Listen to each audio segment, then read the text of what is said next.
తిరుమల అంటేనే మొట్టమొదటిగా గుర్తొచ్చేది భక్తులకి శ్రీవారి తర్వాత లడ్డు ప్రసాదం మాత్రమే.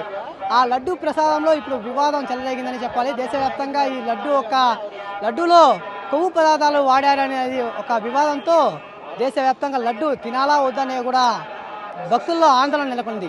ఈ నేపథ్యంలో టీటీడీ వీటికి చెక్ పెట్టే ప్రయత్నం చేస్తుంది. ఆగమ సలహా మండలి సూచన మేరకు తిరుమలలో ఈరోజు ఉదయం 6 గంటల నుంచి 10 గంటల వరకు యాగానైతే కూడా నిర్వహించింది టీటీడీ. అయితే ఆలయ మాడావీధులు సంపంగి ప్రకారము, అలాగే లడ్డు కౌంటరు, మాడావీధులు అన్నింటిలో కూడా సంరక్షణ చేసింది టీటీడీ. ఆగమ సలహా మండలి సూచన మేరకు టీటీడీ ఈరోజు సాయంత్రం అయితే కూడా క్షమాపణ మంత్రాన్ని కూడా జపించాలని కూడా భక్తులకు సూచిస్తుంది. ఈ యొక్క మంత్రాన్ని జపించడంతో జరిగినటువంటి దోషాలన్నీ కూడా నివృత్తి అవుతాయనేది ఆగమ మండలి సలహాదారుల యొక్క సూచనగా కనిపిస్తుంది.